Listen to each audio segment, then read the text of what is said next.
রাজবধূ, হ্যাঁ এখন আমরা কি করব? একটু কি এগিয়ে গিয়ে দেখব? না শঙ্খমালা, আমাদের সাথে অনেক অন্যায় হয়েছে, আর কোনো অন্যায় হবে না, হতে পারে না। বিধাতা নিশ্চয়ই আমাদের কুমারের সহায় হবেন। মায়ের দোয়া কখনো বিফলে যেতে পারে না। ডাইনিদের কখনো শরীর খারাপ হয় না। তুমি বড্ড বোকা রাজবৈদ্য।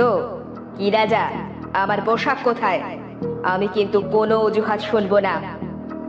এই নাও ডাইনি, এটা তোমার পোশাক। উপরওয়ালার দয়ায় এটা আমি তৈরি করেছি। আরে বাহ, তুমি তো চমৎকার কাজ করেছো। বাহ, তোমার কাজে আমি খুশি হয়েছি। হায় হায়, এবার কি হবে? ওই ডাইনি কি তবে শাহজাদি ইরাবতী সূত্র ধরে আমার কুমারের কাছে পৌঁছে যাবে? পরিণীতা এসব ভাবতে ভাবতেই রাজপুতদের দেওয়া ওষুধের সময় ফুরিয়ে যায়, আর রাজবধূ পরিণীতা তার স্বরূপ ফিরে পায়। হায় হায়, এই যে মরার উপর খাড়ার ঘা। আমাকে কেউ দেখে নেওয়ার আগেই আমাকে প্রাসাদ থেকে বের হতে হবে। পরিণীতা, মা, তুমি এসেছো মা? পিতা, আপনার একই হাল করেছে ওরা। আমার কথা ভেবো না। আমার রাজপুত্র কোথায় আছে? আমার রাজপুত্র, তুমি কি তার কোনো খবর বলতে পারবে? এখনো সঠিক সময় আসেনি পিতা, আমাদের সময়ের জন্যই অপেক্ষা করতে হবে। তবে পিতা, আপনাকে ছেড়ে, প্রজাদের ছেড়ে আমরা কেউ ভালো নেই। ওদের পাপই ওদের নাশ করবে, কেউ রুখতে পারবে না। পিতা, আমাকে এখন যেতে হবে। ডাইনি আমার পুত্রের খোঁজ পেয়ে যাবে, তার আগেই আমাদের সব আটকাতে হবে। কি বলছো পরিণীতা মা? না মা, আমরা তো এই কুমারের মুখ চেয়েই বেঁচে আছি। তুমি যাও, ওকে দুহাতে আগলে রাখো। দোয়া করবেন পিতা, রাজ্যে সত্যের আর শুভ শক্তির প্রতিষ্ঠা করব আমরা। আমি চলি পিতা, আর তো কয়েকটা দিন, সব না হয় সহ্য করুন পিতা। ওদিকে যেও না পরিণীতা মা, ওদিকে ডাইনির মায়া আছে। তোমাকে ও দেখে নিলে বিপদ হবে। আমার সাথে এসো, আমি তোমাকে গোপনে পথ চিনিয়ে প্রাসাদ থেকে বের করে দিচ্ছি। চলুন পিতা, আমার হাতে সময় বড্ড কম।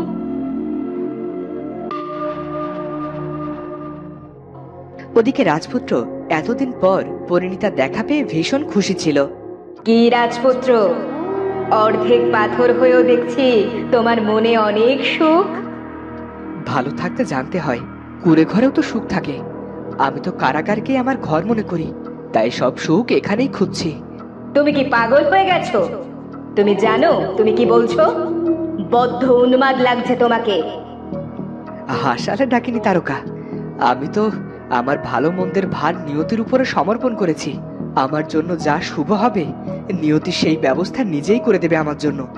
পাগলে কি না বলে। মহারাজকে তো এই সুখবর দিতেই হবে।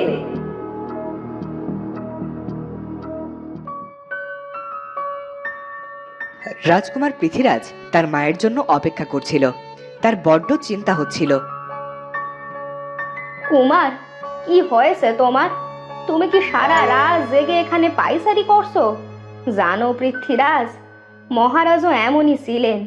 রাজপুত্র আর রাজবধূ যখন নির্বাসনে বনে জীবন কাটাচ্ছিল, তিনি প্রতি রাতেই এমন করতেন। পরে রাজগুরু এসে সব ভালো ভালো কথা বলে তাকে ঘুমোতে পাঠাতেন। মা সেই কখন প্রাসাদে গেছে আমার পিতার সাথে দেখা করতে, কিন্তু এখনো ফিরলো না। মায়ের কোনো বিপদ হলো না তো?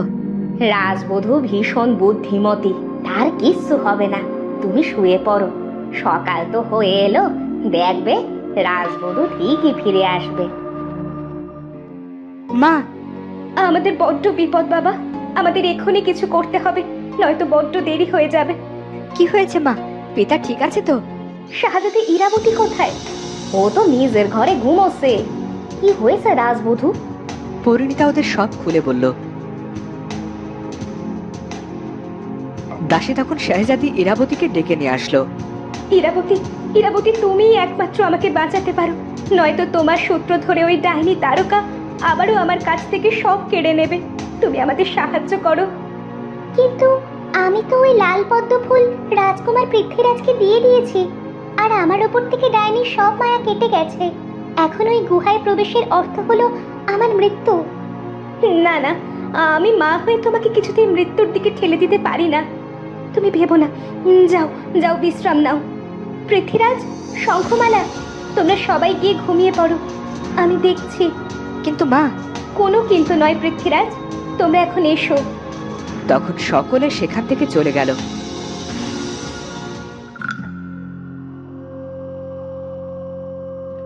ওদিকে ডাইনির মনে শান্তি নেই। রাজপুত্রের কথা তাকে বেশ ভাবাচ্ছে। এই রাজপুত্রের আসলে কি হয়েছে আমাকে তা জানতেই হবে। ডাইনি তারকা তখন রাজবধূ পরিণীতার রূপ নিয়ে গেল রাজপুত্রের কাছে। রাজপুত্রের বেশ খটকা লাগলো যে পরিণীতা তাকে কিছুক্ষণ আগেই দেখা দিয়েছে, এখন দিনের আলোতে কিভাবে সম্ভব? আর নীলকান্ত মণির বালা ডাইনির হাতে ছিল না। কে তুমি? কেন এসেছো এখানে? আমাকে চিনতে পারছো না রাজপুত্র সূর্য? আমি তো তোমার রাজবধূ পরিণীতা। তুমি কি সত্যি এসেছো? এতদিন পর কি দেখতে এসেছো? আমি বেঁচে আছি কিনা মরে গেছি? আমি ভেবেছিলাম তুমি আমাকে উদ্ধার করতে আসবে, কিন্তু তুমি আসোনি। রাজপুত্র খেয়াল করলো পরিণীতার পা উল্টো ছিল। ও বুঝতে পারলো এটা আসলে ডাইনি। আমি তো তোমাকে তোমার সন্তানের ব্যাপারে বলতে এসেছি। সন্তান? কোন সন্তানের কথা বলছো? যেটা তোমার দাসী চুরি করে নিয়ে গিয়েছিল? আমার তো মনে হয় আমার কেউ নেই, কারণ এত বছর কেউ আমার কোনো খোঁজ রাখেনি। তুমি চলে যাও, ডাইনি অনেক ভালো। আর যাই হোক, তোমার মতো সুযোগ বুঝে পালিয়ে যায়নি। ডাইনি কিছু না বলেই চলে গেল। সে বুঝতে পারলো রাজপুত্রের খবর কেউ জানে না, কিন্তু ডাইনি জানতেও পারলো না যে রূপ বদলে নিলে ওর পা উল্টো হয়ে যায়। এরপর ডাইনি গেল রাজগুরু এবং মহারাজের কাছে। রাজবধূ, মহারাজ, রাজবধূ পরিণীতা ফিরে এসেছে। মা পরিণীতা, তুমি তো এভাবে দূরে দাঁড়িয়ে থাকতে না। তুমি কি তোমার সব আদব কায়দা ভুলে গেছো? এই পরিণীতা আবার কি বলতো? ধুর, আগে তো দেখি ওরা কি করে। পরিণীতা, মা, ওই ডাইনির হাত থেকে রাজ্যকে বাঁচাও।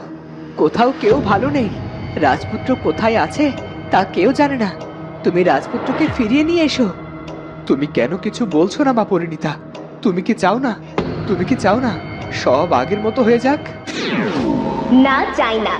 তোরা আমার ডাইনি বংশের সবাইকে নির্বাসন দিয়েছিলে, তোদের সাথে কখনো ভালো হতে পারে না। কি রাজা, বড্ড হাঁপিয়ে গেছো? আহারে, এই কে আছিস? রাজাকে একটু চাবুক দিয়ে সেবা কর।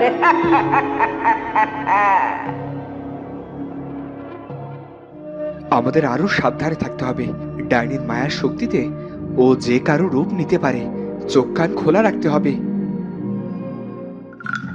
প্রাসাদে সব কি হচ্ছে ডাইনি তারকা? শুনলাম প্রাসাদে নাকি পরিণীতা এসেছিল। কোথায় সে? এতদিন তো বড্ড বলতেও মারা গেছে, এবার ফিরল কেমন করে? কি বুদ্ধি তোমার, একেবারে পাকা মাথা যাকে বলে। ওদিকে পরিণীতা পরিরানীকে ডেকে সব বলল। আহা, ভয় পেও না, আমি তো আছি পরিণীতা। আমি শাহজাদে ইরাবতীর রূপ ধরে নকল লাল পদ্ম নিয়ে গুহায় প্রবেশ করব।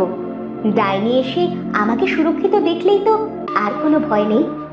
কিন্তু ডাইনি যদি তোমার শরীরে মানুষের গন্ধ না পায়, তুমিও যাবে আমার সাথে। আমি তোমাকে অদৃশ্য করে রাখবো, তাহলেই আর কোনো ভয় থাকবে না। চলো আমার সাথে। রাজপুত্রের বড্ড অস্থির লাগতে শুরু করলো, কারণ তাকে আরো বেশি সাবধান হতে হবে। ভাগ্যিস পরিণীতার হাতে নীলকান্তমণির বালা ছিল, আর আমিও খেয়াল করেছিলাম, নয়তো কি যে হতো। ডাইনি আসলে কি খেলায় মেতেছে। আমি এখনই যাব ওই গুহায়।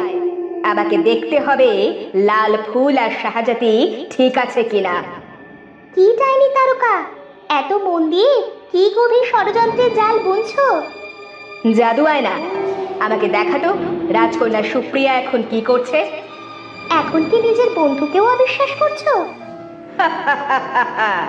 স্বার্থের পৃথিবীতে কেউ কারো নয়। তোকে যা বলেছে তাই কর। জাদু আয়না দেখালো রাজকন্যা সুপ্রিয়াকে। এভাবে অন্যের অধীনে আর কতদিন? এবার আমাকেই কিছু করতে হবে। আমি আমার প্রাসাদে মুখ লুকিয়ে কেন বাঁচবো? ডাইনি আমার সাথে ছলনা করেছে, আমাকে প্রয়োজনে ব্যবহার করেছে। আমি তো আর সহ্য করব না।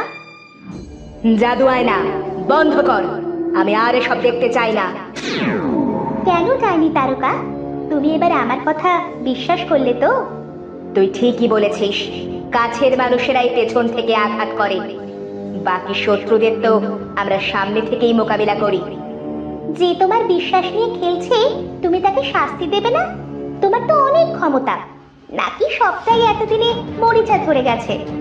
আমি আমার সকল শক্তি জমিয়ে রেখেছি রাজার বংশকে নির্বংশ করব বলে। সময় এলে এমন মায়া দেখাবো সবাই হাড়ে হাড়ে টের পাবে।